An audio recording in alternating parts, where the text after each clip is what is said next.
Saya cuma ingin mengajak kita semua berpikir bahwa masalah umur nyawa adalah kuasa Allah Subhanahu wa taala. Yang disangka meninggal, yang disangka sakit, yang divonis meninggal, tidak meninggal. Yang sehat walafiat, yang disangka masih panjang umur, meninggal. Jadi kesimpulannya, balik kepada ayat Al-Quran, idza jaa ajaluhum, kalau ajal sudah sampai, la yastakhiruna sa'atan wa la yastaqdimun, tak bisa ditunda, tak bisa ditambah, tak bisa dimajukan, tak bisa dimundurkan. Kalau sudah mati pasti mati. Kalau begitu keyakinan ibu, maka ibu tak ragu kalau suaminya keluar kota. Ma, papa izin mau keluar kota, pergilah. Kenapa? Karena kalau memang mati kata Allah, di rumah pun dia tetap mati. Saya yakin dan percaya almarhumah emak saya berkeyakinan seperti itu. Walaupun dia tak pernah menceritakan keyakinannya, saya tahu bahwa dia berkeyakinan mati tak bisa dimajukan, tak bisa dimundurkan. Itulah maka dia mengizinkan saya pergi ke Mesir 4 tahun tak pulang. Itulah maka dia mengizinkan saya pergi ke Maroko 2 tahun tak pulang. Tapi dari kata-kata singkatnya terselip keyakinan itu. Waktu saya katakan, nanti kalau aku mati gimana, Mak? Di tempat tidur pun mati juga kau. Keyakinan ibu yang kuat akan membuat ibu mengizinkan anak ibu akan pergi terbang sejauh mata memandang. Pergilah nak, karena kalau ku tahan pun kau di Batam ini, ku selimuti pun kau dalam kelambu, malaikat maut akan mencabut nyawa kau juga. Itu selalu saya yakinkan ke keluarga saya, bahwa kalau aku pergi berdakwah, mati aku dalam perjalanan, matiku fi sabilillah. Tapi kalau aku di rumah minum teh tersedak, mati konyol. Kalau aku pergi khutbah, meninggal aku sedang khutbah, insya Allah husnul khotimah. Kalau aku pergi berdakwah, tausiah, meninggal, karena Allah akan melihat sedang apa kita meninggal dunia, apa perbuatan yang sedang kita lakukan. Yang saya sampaikan ini bisa positif, bisa negatif. Yang saya maksudkan positif, setelah mendengar yang saya sampaikan ini, ibu tidak cemas kalau anak sekolah jauh, ibu tak cemas kalau suami pergi jauh. Kenapa? Karena kalau di rumah pun dia duduk sambil minum teh, sambil baca koran, sambil nonton TV pun akan mati juga. Bapak pun tak cemas melepas ibu pergi ke pengajian. Kenapa?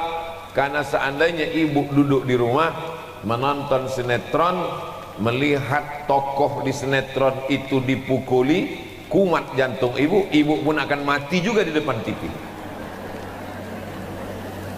Kira-kira mana lebih baik? Mati di depan TV karena sedih menonton drakor, atau mati waktu pergi pengajian? Itulah yang dimaksud dengan tauhid kematian. Berangkat dari rumah, bismillahi tawakkaltu 'ala Allah, la haula wala quwata illa billah.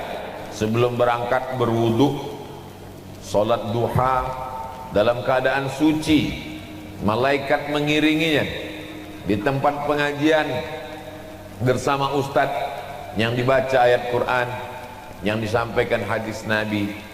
Majtama'a qaumun, sekelompok orang berkumpul, yatsluna kitab Allah, yang dibaca ayat Allah, wa yatadarasunahu fima bainahum, mengkaji isinya.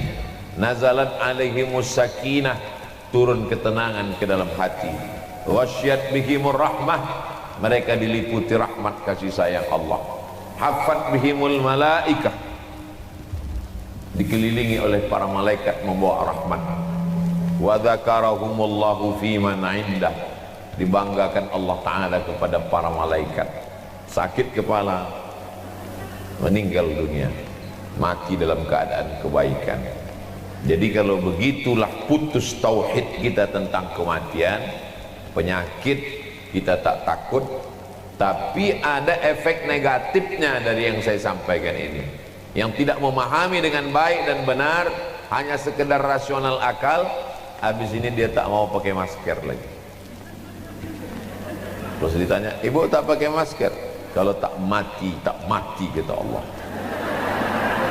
Besok pagi jamaah ini tak mau pakai helm lagi. Semprit sama polisi lalu lintas razia, tanya, ibu tak pakai helm? Kalau mati kata Allah, berhelm pun, dalam helm itu pun mati juga. Maka ini perlu diluruskan. Pakai masker, pakai helm, itu semua adalah ikhtiar, usaha. Ikhtiar dan usaha itu pun juga dapat pahala, karena kita ikut sunnah Rasulullah sallallahu alaihi wasallam. Negatif dari yang saya sampaikan ini, nanti kalau ada ibu-ibu yang sakit, dia tak mau makan obat. Pas disuruh minum madu, ibu minum madu ya, kalau tak mati kata Allah, tak mati. Ibu minum habba sauda ya, kalau tak mati kata Allah.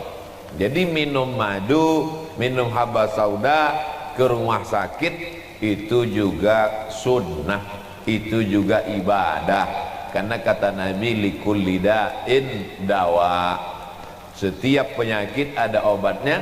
Fatadahu, maka berobatlah kamu. Yang pertama tadi saya sampaikan akidah, keyakinan, tauhid tentang kematian. Yang kedua ini adalah ibadah, usaha, ikhtiar, berobat, pergi ke dokter. Tapi jangan rukun iman ditambah jadi 7. Antu'mina billah wa malaikatihi wa kutubihi wa rusulihi wal yaumil akhir wa biqadri khairihi wa syarrihi wa bi dokter spesialis. Kira-kira yang saya sampaikan ini jelas? Kuatkan keyakinan bahwa hidup kita sudah diatur Allah Subhanahu wa taala. A'udzu billahi minasy syaithanir rajim. Nun wal qalami wa ma yasturun. Wal qalami, demi qalam. Qalam itu pena, bukan tempat ikan. Ketika Allah menciptakan qalam, ada makhluk namanya qalam. Lalu Allah menyuruh qalam itu menulis. Ya qalam, wahai pena, uktub, tulislah. Pena itu pun menulis. Tertulis, tempat pena itu menulis namanya papan. Papannya itu dijaga malaikat. Papan bahasa Arabnya lauh, pakai ha, lauh. Dijaga bahasa Arabnya mahfuz. Maka papan tempat pena menulis itu disebut dengan lauh mahfuz, papan yang terjaga. Waktu Nabi Muhammad SAW Isra Mi'raj, sampai dia ke lauh mahfuz itu, nampaknya buku catatan bahwa Abdul Somad akan meninggal hari Jumat, waktu khotib Jumat, saat dia mengatakan, takutlah kepada Allah, janganlah kamu mati melainkan dalam keadaan Islam. Mati dia waktu itu, meninggal dunia. Tertulis di Lauhil Mahfuz, tak ada yang bisa merubahnya. Yamhullahu ma yasha, Allah menghapus sesuai kehendaknya. Wa yusbit, Allah membiarkan sesuai dengan kehendaknya. Wa indahu ummul kitab, karena dialah yang pemilik, yang punya catatan itu. Kita tak ada daya, tak ada upaya. Malang tak dapat ditolak, untung tak dapat diraih. Semuanya serahkan kepada Allah. Bismillahi tawakkaltu 'ala Allah, la haula wala quwata illa billah. Putus kaji. Ini tentang yang disebut dengan tauhid kematian. Kalau tak putus tauhid kematian, nanti ibu-ibu bawaannya takut. Handphone mati, takut. Telepon masuk, takut. Telepon tak masuk-masuk, takut. Suami pergi sebentar, takut. Pergi lama, takut. Tak pergi-pergi, takut. Orang kalau terlalu banyak takutnya, asam lambung naik, darah tinggi naik, diabetes naik, asam urat turun ke kaki. Kalau putus tauhid kematian ini, hati kita tenang. Anak kita kuliah di Jogja tenang, anak kita kuliah di Jakarta tenang, suami kita pergi keluar kota tugas tenang. Kita pun ditakut-takuti orang tak mempan. Betul? Itulah maka tauhid kematian. Tapi yang namanya nasihat ini sama macam obat. Waktu awal diminum semangat, habis itu lupa. Maka sesungguhnya yang ceramah ini saya, tapi saya ini pun manusia. Hati saya berbolak-balik, kadang saya kuat, kadang saya lemah. Lalu siapa yang menguatkan keyakinan saya? Habis saya ceramah ini, diam-diam malam-malam pas saya sendiri, saya dengar balik ceramah itu sendiri. Diam-diam saya dengar, untuk menceramahi diri sendiri. Jangan cuma pandai bercakap aja Abdul Somad, sekali-kali dengarkan juga cakap. Jangan tunjuk orang. Ingat mati, mati kuasa Allah. Satu jari yang ke ibu-ibu tuh, yang keempat ke diri sendiri.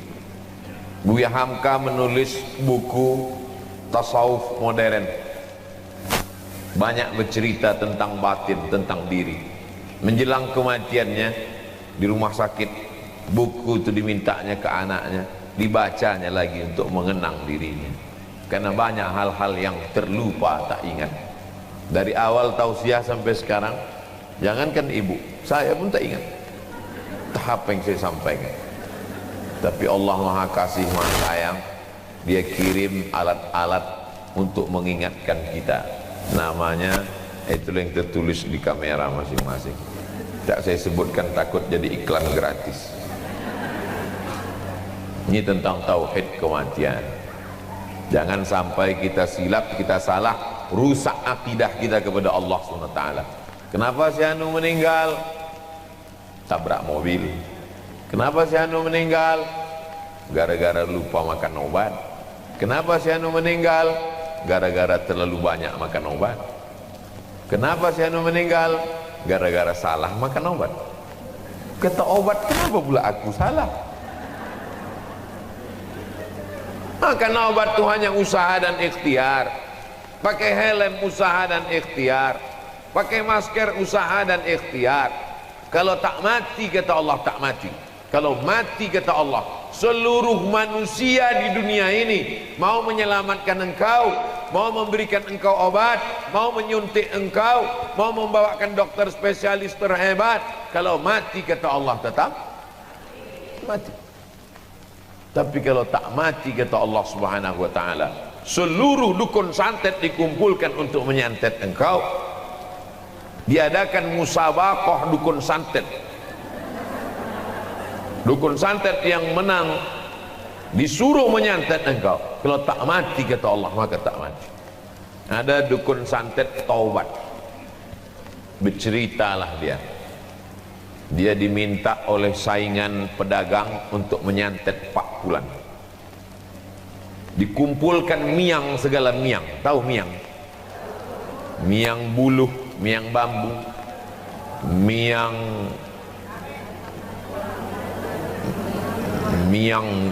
gatal-gatal. Laki gatal tak masuk. Miang, segala miang ini ditampung di dalam pinggan, tampung dalam piring. Setelah miang ini ditampung, dikikis emas, dicari batang emas, dikikiskan. Habis itu barulah dibacakan mantra-mantra, dipanggillah jin, hantu, segala hantu, setan, segala setan. Diletakkan miang racun tadi di ujung kuku jari kelingking. Biasanya dukun-dukun santet tukang racun tuh kelingkingnya panjang, tapi tidak semua yang berkelingking panjang dukun santet. Untuk meletakkan miang, pegang di mana meja orang yang mau dipasang racun tadi, pegang. Nanti dipetik dari sini, sampailah racun itu dibawakan oleh jin hantu setan masuk ke dalam gelas dia. Itu maka gelas ditutup, tak boleh gelas dibuka. Itu maka sebelum diminum tuh ditengok batang hidung di dalam gelas, karena kalau minuman itu beracun tertutup tak nampak batang hidung. Tapi nanti jangan lama, saking lama menengok, tak nampak, tak nampak.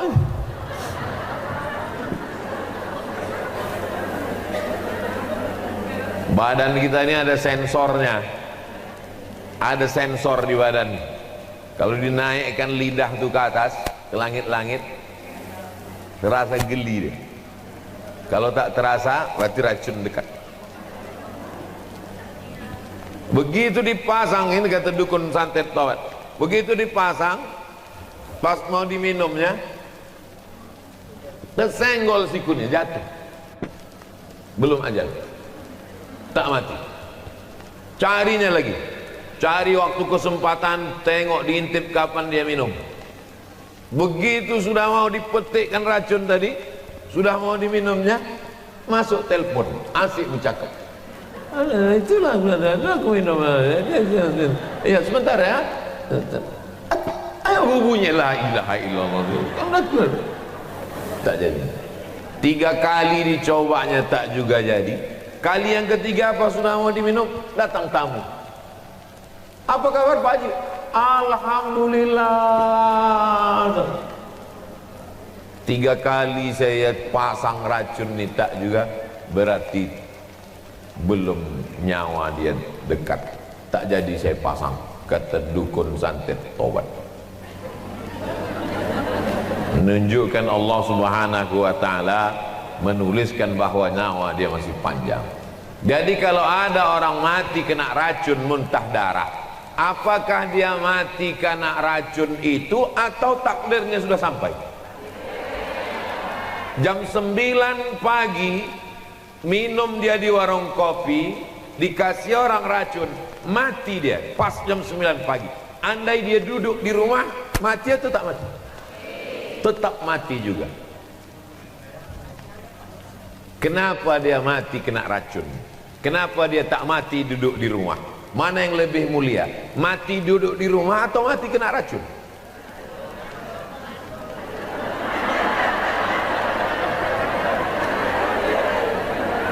Kalau orang mati kena racun, matinya mati syahid. Nabi Muhammad sallallahu alaihi wasallam meninggal kena racun pada tahun ke-7, diundang oleh Yahudi Khaybar.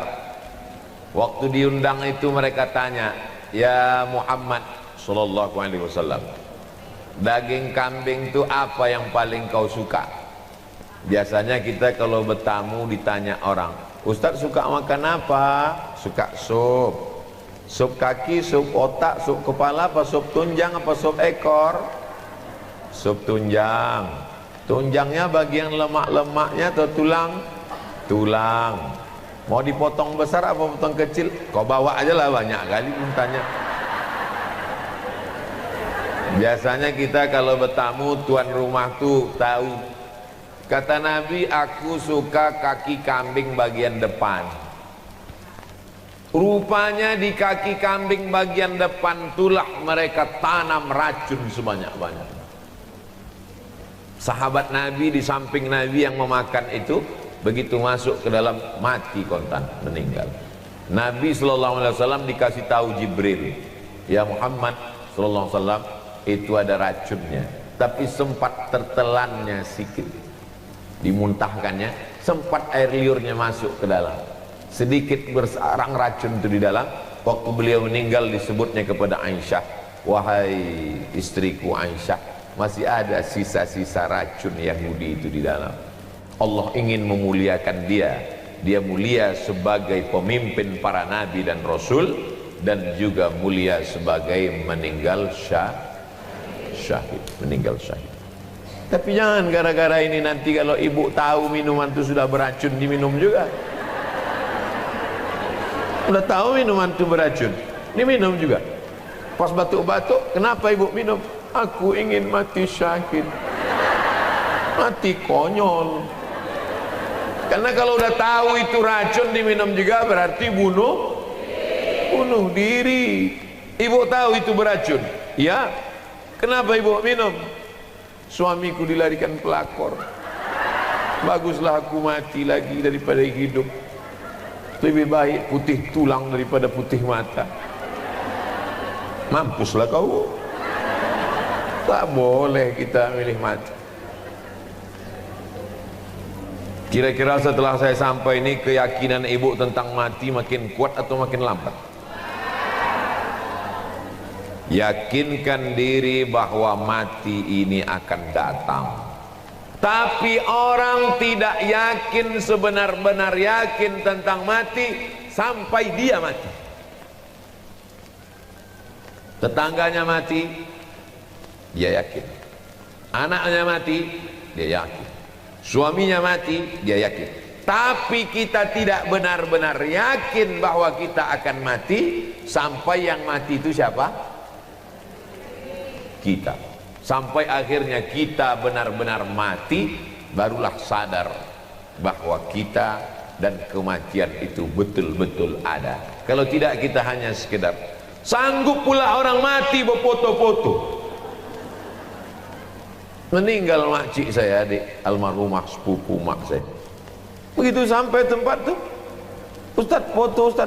Saya bilang, sampailah hati kalian berfoto di tempat orang mati. Di mana hati kecil kalian? Terdiam mereka.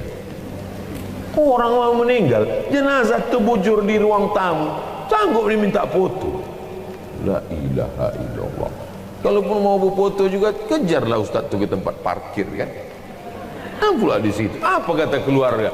Anaknya ada di situ, menantunya ada, cucu. Gimana perasaan mereka? Banyak orang sekarang pintar, tapi tak pintar merasakan perasaan orang lain. Banyak sekarang orang pandai, tapi tak pandai merasakan perasaan orang lain. Pandai-pandai merasa. Itu makanya ceramah saya kasih tahu. Semua jamaah tahu kalau saya ceramah pasti 60 menit. Kenapa? Saya kena merasakan perasaan mereka. Karena saya pun kalau mendengar ceramah, kalau saya tengok tak selesai-selesai, gatal juga kepala saya. Kapanlah habisnya ceramah? Udah lama kita mendengar. Dia bilang, yang pertama kata, la ilaha illallah. Tapi kalau mendengar ceramah saya, jamaah tahu. Kalau khutbah 20 menit. Kalau tausiah tergantung botolnya besar atau kecil. Ini botol ini lain pula ini. Dibilang 600 ml tidak, dibilang 300 pun tidak. Ini nampaknya hari ini tak jelas dah berapa menit.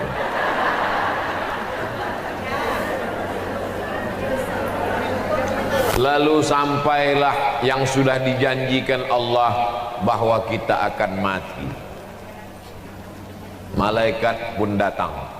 Sekarang ada dua jenis kematian, orang jahat sama orang baik. Ibu mau saya bahas duluan orang jahat apa orang baik?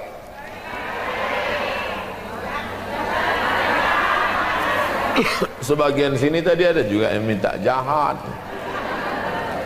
Yang mau kita bahas orang baik duluan, angkat tangan. Tak terlalu banyak. Berarti selain itu dia minta jahat. Yang setuju kalau saya bahas orang jahat duluan? Baik, kita bahas yang jahat dulu. Ketika orang jahat ini mati, maka datanglah malaikat mendekati dia, menunggu waktu yang sudah ditetapkan Allah Subhanahu wa taala.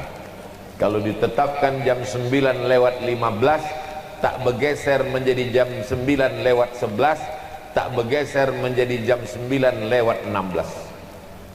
Yang bergeser itu jadwal kedatangan ustaz, jadwal kematian tak bergeser. Begitu sampai masa kematian, maka disentapkanlah nyawanya, sekali sentap sekali tarik.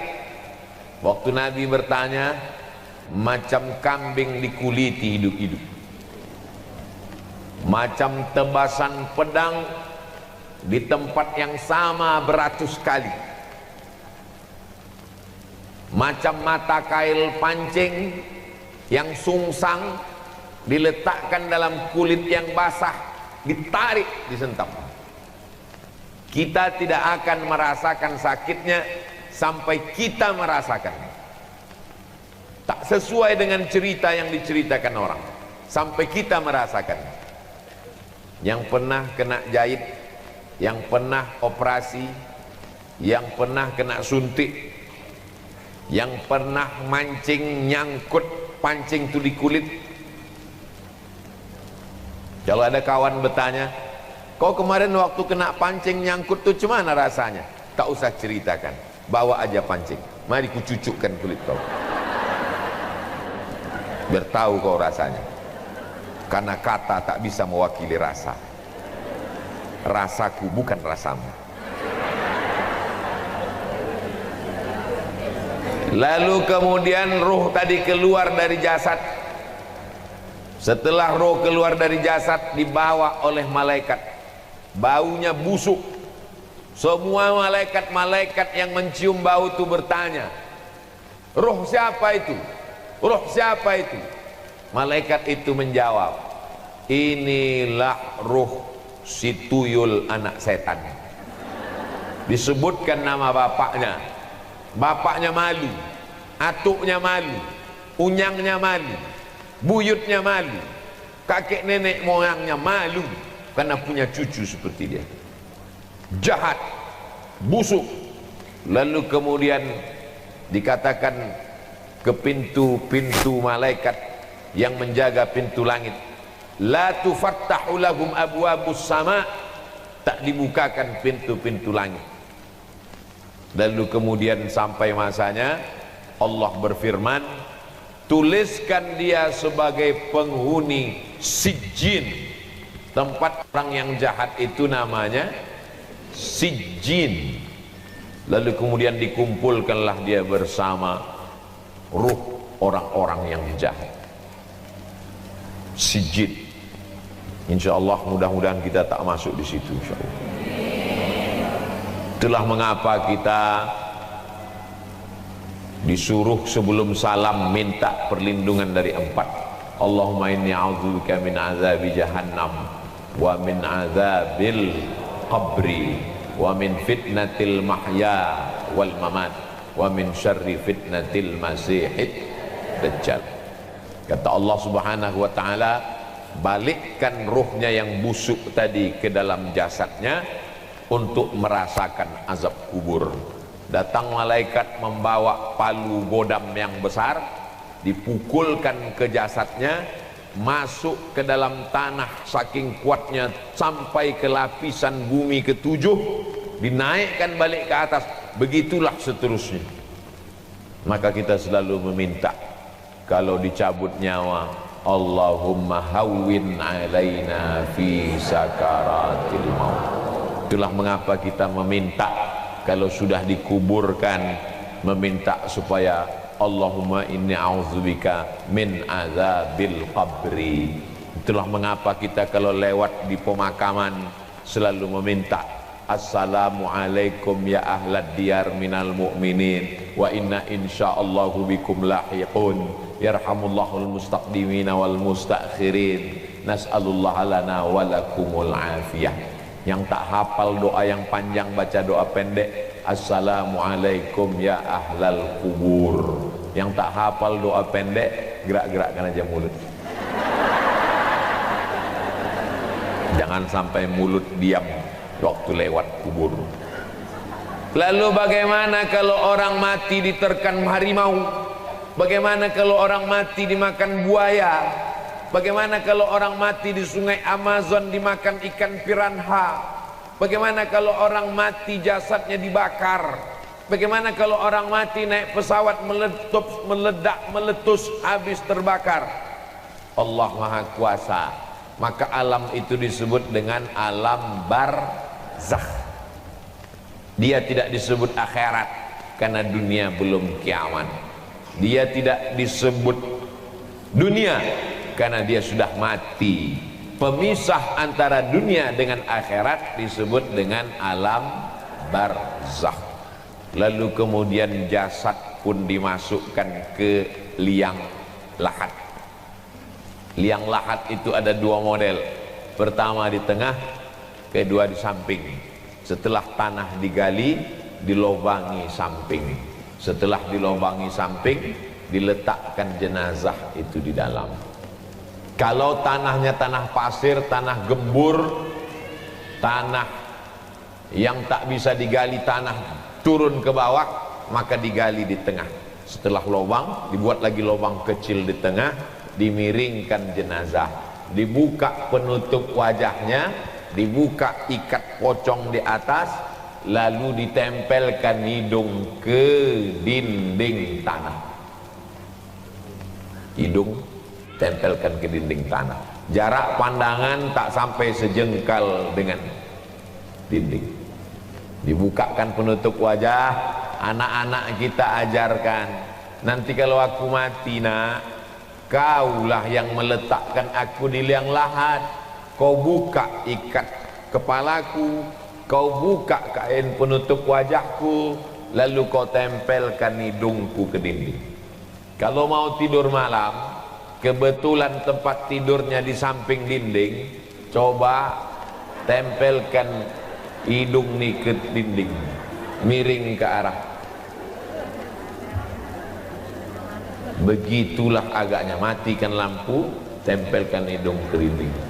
Kalau nanti malam jam 2, jam 3 terbangun, tengok masih lagi di kamar, alhamdulillahilladzi ahyana ba'dama amatana wa ilaihin nusyur. Bangunlah ke kamar mandi, berwudu untuk tahajud. Karena sampai nanti masanya, waktu dibukakan mata gelap, bukan lagi di kamar, tapi sudah terdengar suara marrabbuka. 5 hari pertama, begitu ruh keluar dari jasad, maka jantung berhenti berdetak. Yang menyemburkan darah dalam badan Abdul Somad ini jantung, berdenyut berdetak sebelah kiri.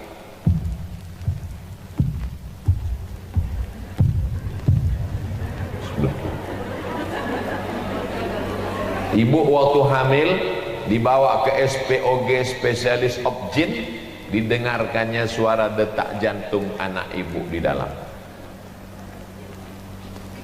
USG. Kalau ibu punya kawan di puskesmas, punya alat dengar itu, coba dengarkan sendiri jantung. Cemana bu? Kalau jantung saya, kalau ada yang cepat, itu berarti kreditnya banyak.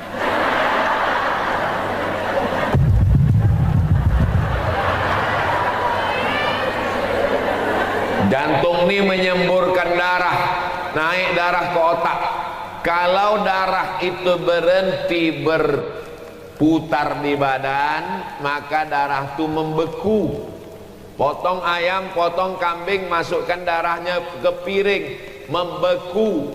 Setelah itu membusuk menjadi nanah. Maka selama 5 hari, darah pun mulai menggumpal, kulit badan berubah dari hijau biru mulai ke hitam, membengkak, usus di dalam pun mulai membengkak.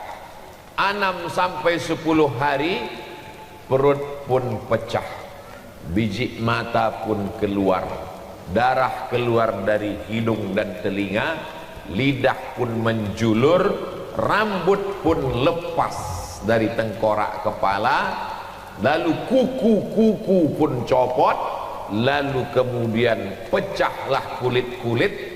Binatang yang paling tajam hidungnya, tak punya mata, tak punya telinga, tak punya tangan, tak punya kaki.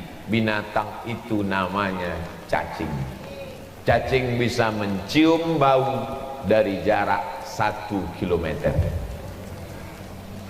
Tidak ada makhluk yang paling busuk melainkan makhluk bernama manusia. Itulah mengapa kita tidak mati pakai baju kesayangan kain sutra. Kita tidak pakai jas dasi dan sepatu, karena bagi kita lebih baik itu dipakai orang hidup, bermanfaat, disedekahkan sebagai amal jariah. Sedangkan kita hanya dibalut dengan kain kafan. Lalu kemudian mana kebanggaan yang dibangga-banggakan dari mulai ujung rambut sampai ke ujung kaki? Mana wajah yang glowing? Mana rambut yang tak pernah kena ketombe? Mana kuku yang sekali salon 3 juta 1 kelingking? Mana kaki yang selalu habis duit untuk mencabut bulu kaki? Mana tumit yang tak pernah retak-retak? Mana bibir merah delima, pipi macam pauh dilayang, rambut bakma yang terurai? Semuanya menjadi santapan cacing. Minha khalaqnakum, dari tanah kau kami ciptakan, kepada tanah kau kami kembalikan. Wa minha nu'idukum taratan ukhra, dari tanah pula nanti kau akan kami bangkitkan. Datanglah belatung, datanglah ulat, memakan daging-daging, darah-darah, tinggal tulang belulang. Kalau sudah jadi tengkorak, tak ada beda antara orang cantik dengan orang yang jelek. Tengkoraknya sama. Lama kelamaan tulang-tulang itu pun habis, hilang. Yang tinggal cuman satu, tulang ujung ekor sebesar ibu jari. Itu yang tak hancur dimakan tanah. Itulah nanti yang ditunjuk, innama amruhu iza arada syai'an ayakula lahu kun fayakun. Hidup balik ke atas. Tapi jangan gara-gara ini ibu tak bersisir besok. Ikut pengajian, tiba-tiba datang kawan ke rumah, assalamualaikum, waalaikumsalam, buka pintu macam singa bangun tidur. Kenapa kau tak bersikat? Kenapa kau tak bersisir? Kenapa kau tak bersampo? Kata Ustaz Somad, 5-10 ini pun lepas nanti tegur. Bukan itu maksud saya. Jangan habiskan waktu untuk bersisir sampai lupa sholat duha. Itu yang maksud saya. Jangan habiskan waktu untuk berkutek sampai lupa subhanallah walhamdulillah wa la ilaha illallah Allahu akbar. Jangan habiskan waktu risau karena ingin menghilangkan retak-retak di tumit sampai lupa melangkahkan kaki ke pengajian majelis taklim. Jangan hasik mengurus apa namanya? Saya selalu silap antara ini sama ini. Yang alis yang mana? Alis. Yang bulu mata? Asik menengok bulu mata, lentik sampai lupa menengok baca Yasin malam Jumat surat Al-Kahfi. Asik menengok kuku panjang kurang bengkok, dibengkokkan patah pula. Sampai-sampai lakinya pun ragu membedakan, ini kucing apa bini aku? Karena semua ini akan menjadi fiksi. Sekarang orang yang hidup berkata malaikat mungkar nakir itu fiksi, khayalan semata. Alam kubur itu fiksi, khayalan semata. Amal soleh balasan pahala itu fiksi, khayalan semata. Tapi begitu kematian datang, malaikat maut mencabut nyawa, maka sesungguhnya yang sekarang inilah menjadi fiksi. menjadi tak nyata. Sekarang ini suami ibu nyata atau tak nyata? Nyata. Anak nyata tak nyata? Nyata. Rumah nyata apa tak nyata? Nyata. Yang tak nyata itu malaikat mungkar nakir, tak nyata. Alam kubur tak nyata. Kematian tak nyata. Dosa pahala tak nyata. Tapi nanti begitu kita mati, berbalik, pahala nyata, mungkar nakir nyata, alam barzah nyata. Yang sekarang nyatalah yang menjadi tak nyata. Suami sudah diambil bininya yang baru. Cincin, gelang, subang, rantai, anting sudah dijual mereka ke toko emas, berbagi-bagi. Anak ibu menangis, cincin emak aku, tapi menantu ibu garang. Mati kok kan mak. Kalau sempat mengumpulkan 1.000 rupiah sehari, sebulan menjadi 25.000. Tanggal merah tak dihitung.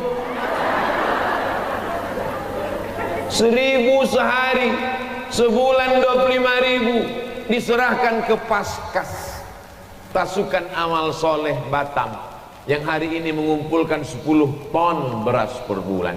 Disalurkannya ke tempat tahfiz Quran. Anak tahfiz Quran membaca Yasin wal Qur'anil Hakim innaka laminal mursalin. Menetes ke alam barzah. Tetesan dari mana ini malaikat? Ada anakku baca Quran, anak kau hantu. Bukan kau sekolahkan ke agama, anak kau sekarang do game, duduk sambil gemetar. Apakah lakiku mengirim bacaan ini? Laki kau asik mau meminang anak gadis. Lalu dari mana bacaan Quran ini datang? Bacaan Quran dari anak yatim tahfiz du'afa, gara-gara beras yang kau salurkan dari Paskas pasukan amal soleh. Yang sudah bayar 25.000 ke Paskas, alhamdulillah. Yang belum, storkan ke nomor rekening berikut ini.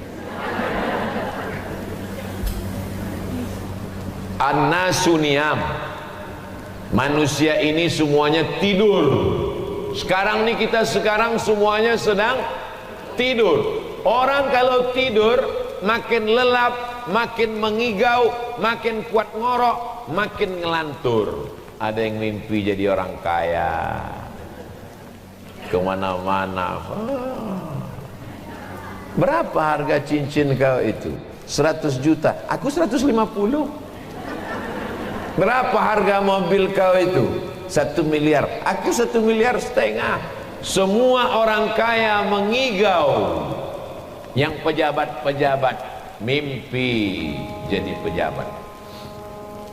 Kau apa? RT. Laki kau apa? RW. Laki aku kades. Laki kau? Laki aku kades juga, tapi 2 periode. Laki kau bupati, laki kau gubernur. Saling membanggakan, saling mengangkuhkan, saling menyombongkan. An-nasu niyam. Manusia ini semuanya tidur. Falamma matu, begitu mereka mati, intabahu, barulah mereka terbangun dari tidur panjang. Alimat nafsum ma qaddamat wa akharat. Barulah manusia sadar, rupanya tanganku tak pernah menyapu kepala anak yatim, rupanya mataku tak pernah menengok Quran, rupanya telingaku tak pernah mendengarkan tausiah, rupanya kakiku tak pernah dibawa ke masjid sholat berjamaah. Tapi saat itu penyesalan tak bermakna. Apa kata mereka? Rabbana absarna, mata kami sudah menengok azab. Wa sami'na, telinga kami sudah mendengar azab. Farji'na, balikkan kami lagi hidup ke dunia, na'mal salihah, kami ingin beramal. Farji'na, balikkan lagi kami ke dunia, na'mal salihah, kami ingin beramal saleh. Inna muqinun, kami yakin seyakin-yakinnya. Bisa balik lagi? Andai balik mau orang rumah nerima? Andai balik sesudah 10 hari, hidung tanggal, biji mata keluar, rambut mengelupas, kuku copot, diketuk pintu, datanglah laki buah hati belayan jiwa. Ustaz dari tadi menggambarkan yang mati bini aja, balik kenapa? Oke, kita balik. Sekarang laki yang mati, baliklah laki ibu yang sudah mati, yang dulu rambutnya ganteng bukan main, burung terbang jatuh saking terpukau, bukan licinnya, saking terpukau. Sekarang dia datang dengan rambut kepala lepas, biji mata tanggal, kuku copot, lidah menjulur, kulit hancur, diketoknya pintu. Assalamualaikum. Ibu buka pintu, ada ibu mengatakan, abang duduk bang ya. Ada. Hantu.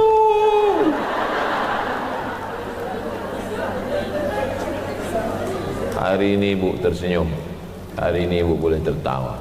Nanti malam sebelum tidur ibu ulang balik tausiahnya. Cari tausiah ini di channel Ustadz Abdul Somad Official. Subscribe, like, share, and comment. Share ke kawan-kawan yang tak ikut supaya dia dengarkan. Horor ceramah Ustadz sekali ini. Kenapa tiba-tiba Ustadz ceramah tentang ini? Yang ingin dicapai dari tausiah ini, supaya selesai tausiah ini kita makin rajin sholat duha, makin rajin nyetel jam 2 malam. Selama ini sudah di setel, tapi begitu berbunyi matikan lagi. Sesudah ini bangun sholat, mengambil belanja yang selama ini habis untuk beli yang tak penting, sekarang sisakan 100.000, 200.000, antarkan untuk semen 2 sak, untuk fakir miskin beras segenggam beras, 2-3 genggam. Itu tujuan pengajian nih. Selama ini lidah asik mencakapkan orang lain, aib orang lain. Dulu orang sibuk memikirkan anaknya, sekarang semua anak orang dibahas. Anak artis, menantu artis, laki artis, bini artis. Naik darah tingginya gara-gara artis. Itu tujuan pengajian ini, tak lain tak bukan. Sampai pada masanya, an-naru yu'raduna 'alaiha, neraka jahanam diperlihatkan ke biji mata mereka, ghuduwan wa 'ashiyya, pagi, petang, siang dan malam, dipandang sampai akhirnya kita pun hari kiamat menghadap Allah.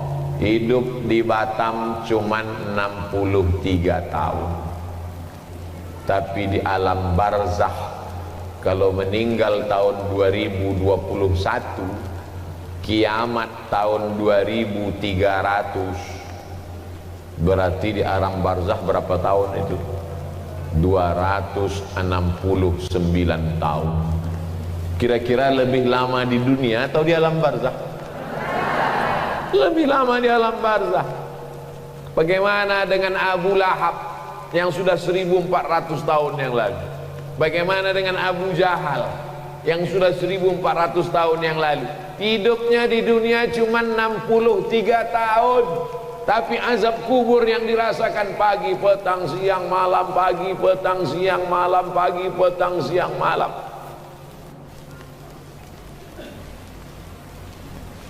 Apa itu dalam surat Yasin? Mim marqadina haza,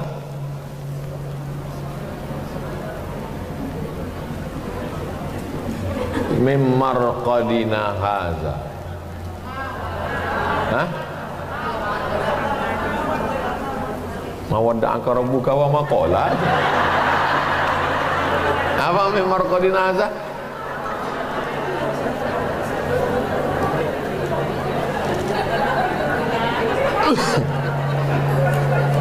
Siapa yang membangunkan kami dari tidur kami ini? Waktu ditiupkan sangkakala, terbangun dia dari kuburnya. Siapa yang membangunkan kami dari tidur kami? Lalu kemudian orang mengatakan, di alam kubur itu kan tidur Pak Ustaz. Nih dalam surat Yasin, siapa yang membangunkan kami dari tidur kami? Sakingkan beratnya azab di akhirat, maka seolah-olah azab kubur itu ringan seperti tidur. Hadza ma wa'ada ar-rahman wa sadaqal mursal. Inilah yang sudah dijanjikan Allah, bahwa kau akan mati, kau akan diazab, dan kau akan menghadap Allah subhanahu wa ta'ala. Ketika menghadap Allah, sanggupkah kita ini nanti berkata-kata membela diri? Tidak, mulut terkunci. Al-yawma nakhtimu ala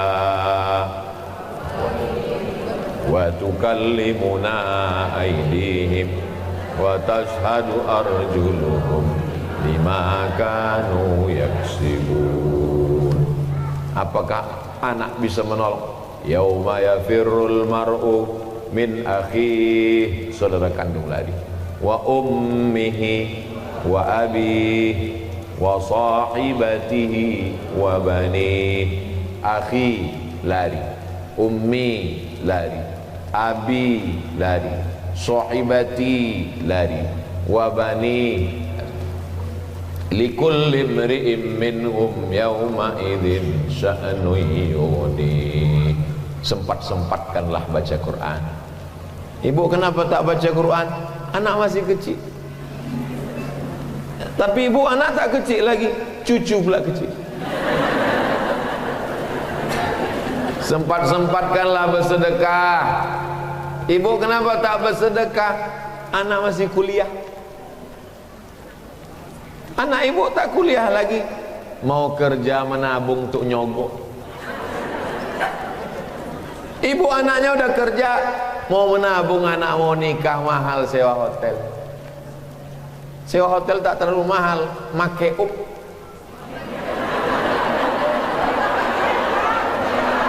Tapi ibu anak udah nikah, kemarin saya datang walimah, kenapa tak bersedekah? Cucu pula mau lahir. Sempat-sempatkan, karena sampai masanya nanti tak sempat-sempatkan sholat duha, sempat-sempatkan sholat tahajud, sempat-sempatkan sholat witir sebelum tidur malam. Tak sempat sebelum tidur, di tengah malam. Tak sempat tengah malam, menjelang subuh sebelum azan subuh. Sempat-sempatkan afdalu zikri fa'lam annahu la ilaha. Karena sampai masanya nanti waktu ada, tapi kesempatan tak ada, karena ruh sudah keluar dari jasad. Ditanya Allah lah sama orang-orang mati itu, hai orang mati, mau kau hidup lagi? Mau? Apa kata orang mati? Laula akhartani ila ajalin qarib, kasihlah aku hidup walau sekejap. Qarib, sekejap, semenit, sedetik pun jadi. Ya Allah, kalau aku kasih kau hidup sekejap, kau mau apa? Fa'as-saddaqa, aku mau bersedekah. Wa akum minas sholihin, aku mau jadi orang soleh. Macam mana orang soleh mati? Datanglah malaikat, wajahnya bercahaya. Nanti kalau pas kita mau mati itu datang emak kita, jangan ikut. Pas ibu terbaring di ruang ICU, datang almarhumah emak, jangan ikut. Datang almarhumah ayah, jangan ikut. Datang almarhum suami, jangan ikut. Datang almarhum anak, jangan ikut. Sampai datang malaikat bercahaya terang benderang. Datang malaikat bercahaya terang benderang, membawa kain kafan yang terang benderang. Ditunggunya ruh kita keluar dari jasad, macam air menetes dari ujung daun. Air berembun subuh menetes dari ujung daun. Lembut apa keras? Lembut. Daun sirih menetes air dari ujung daun. Begitulah ruh itu keluar, ditampung pakai kain kafan. Apa kata malaikat memanggil? Ya ayyatuhan nafsul mutmainnah, wahai jiwa yang tenang, irji'i ila rabbiki radiyatan mardiyah, baliklah engkau menghadap Allah dalam keadaan ridha. Allah sudah meridhai engkau. Fadkhuli fi ibadi, hamba-hambaku yang soleh sudah menunggu kamu. Wadkhuli jannati. Lalu kemudian ruhnya dibawa oleh malaikat. Semua malaikat bertanya, ini siapa? Kenapa harum semerbak? Nabikah dia? Bukan. Siapa dia? Malaikatkah dia? Tidak. Kenapa dia harum semerbak? Karena dia si fulan, anak si fulan, orang baik dari Batam. Amin. Dibukakan pintu langit, lalu kemudian malaikat-malaikat menyambut dia. Lalu kemudian apa kata Allah Subhanahu wa taala? Masukkan dia dalam golongan illiyin. Orang yang baik tempatnya illiyin, orang yang tak baik tempatnya sijjin. Boleh tanya Pak Ustadz? Boleh. Saya ini kadang-kadang baik, kadang-kadang tak baik.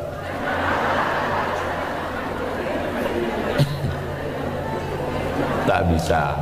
Kita ini mesti istiqomah dalam kebaikan. Saya ini Pak Ustadz tergantung SMS datang. Kalau datang kawan ngajak pengajian, saya ikut. Ngajak mabuk, ikut. Datang kawan ngajak bedah buku kematian, saya datang. Datang kawan ngajak konser sampai mabuk, datang juga. Demi persahabatan Pak Ustaz. Tak bisa. Ya ayyuhalladzina amanu, ayo orang beriman, tubu ilallah taubatan. Orang yang mau mati itu ada dua perasaan. Yang pertama perasaan takut. Takut menghadapi sakratul maut, takut menghadapi malaikat maut, takut menghadapi azab kubur, takut menghadapi mungkar nakir, takut menghadapi hisab. Yang kedua sedih. Sedih meninggalkan gelang 3 pasang. Sedih meninggalkan rumah besar dengan kolam renang, dengan hiasan dinding tempat tidur yang cantik, kayu jati yang baru dibeli belum lunas kredit. Sedih meninggalkan laki yang dimasakkan nasi goreng pagi-pagi sebelum berangkat, sayang abang. Sedih meninggalkan anak yang dikandung 9 bulan 10 hari disusukan 2 tahun. Sedang lucu-lucunya belum lagi nikah, baru saja dipinang orang. Rencana akan duduk di pelaminan, duduk di hotel sambil membanggakan kepada kawan-kawan, ini menantu saya yang sedang S3 di Amerika. Perasaan manusia mau mati itu 2, takut sama sedih. Datang malaikat dikirim Allah Ta'ala. Innalladzina qalu rabbuna Allah, orang yang mengatakan Rabbku Allah, tsumastaqamu, istiqomah dia, tatanazzalu alaihimul malaikah, turun malaikat. Apa kata malaikat kepada orang yang mau mati? Allah takhafu, jangan kau takut. Wala tahzanu, jangan kau sedih. Takutnya pun hilang, sedihnya pun hilang. Setelah takutnya hilang, sedihnya hilang, hampa kosong. wa abshiru bil jannati allati kuntum tu'adun. Datang malaikat mengepakkan sayapnya, nampaklah gambar di situ, rupanya tempat dia di surga. Beda 2 kapling dari Ustaz Somad. Sebetulnya itu cara saya minta supaya ibu mengaminkan supaya saya masuk surga. Kira-kira kita senang tak kalau kita tahu tempat kita? Jangankan tempat di surga, tempat parkir aja kita tahu, senang hati kita. Parkir khusus Ustadz, jangan ditempati. Masuklah Ustadz Somad ke tempat parkir, senang hati kita.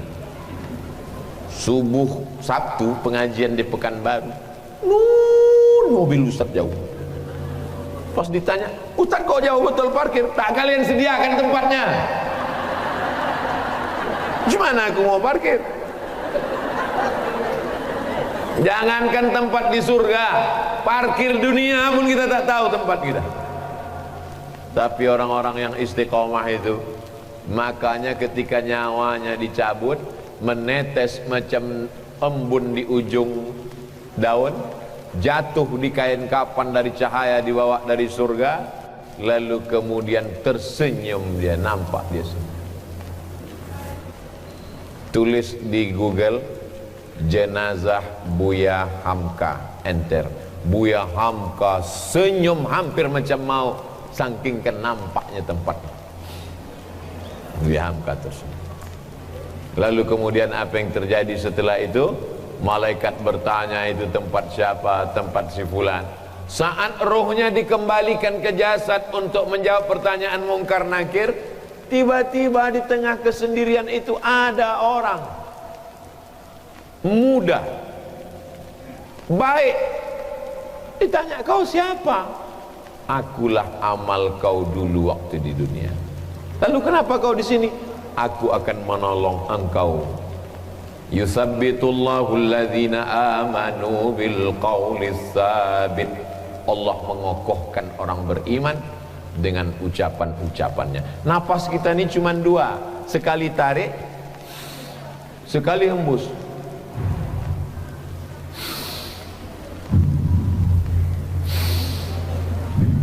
Kalau mau mendengar cemana bunyi nafas kita, diving, menyelam ke dalam laut, pasang alat selam, kedengaran suara kita.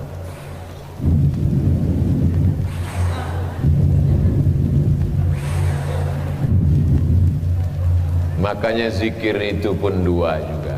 Zikir tarik la ilaha illallah, hembusnya juga la ilaha illallah. Tapi guru saya tak mengajarkan panjang Pak Ustadz. Kata dia zikir pendek saja, tarik Allah, hembus Allah. Terserah, mau la ilaha illallah baik, mau Allah Allah baik. Supaya apa? Supaya waktu roh keluar, roh itu keluar bertiup dari mulut. Waktu roh keluar, maka tiupan terakhir la ilaha. Mudah-mudahan yang membisikkan kita adalah anak yang kita mandikan. Dimandikan dia pagi jam 9 makan coklat, kotor mulutnya, mandikan lagi.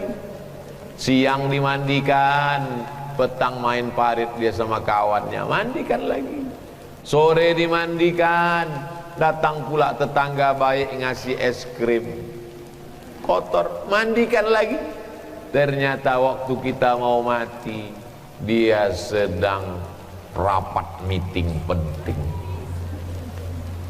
Rapat meeting penting, kepala kau bawa kepiting. 9 bulan 10 hari kau kukandongkan, 2 tahun kau kususukan, beribu kali kau kumandikan. Untuk membisikkan la ilaha illallah pun kau tak sempat. Oh alah nasib badan. Kita ingin dia yang membisikkan ke telinga kita saat hembusan nafas terakhir. Berat. Mengucapkan Abdul Somad berat. Abdul Somad. Mengucapkan Batam berat. Bibir mesti bergerak. Batam. tapi mengucapkan kalimat itu ringan, bibir tak mesti bergerak. La ilaha, tak bersuara lagi, hanya lidah saja dibisikkan orang ke telinga sebelah kanan. La ilaha illallah. Kalau udah nampak lidahnya bergerak, jangan ganggu lagi, kecuali kalau dia meracau. La ilaha illallah. Berapa harga sawit?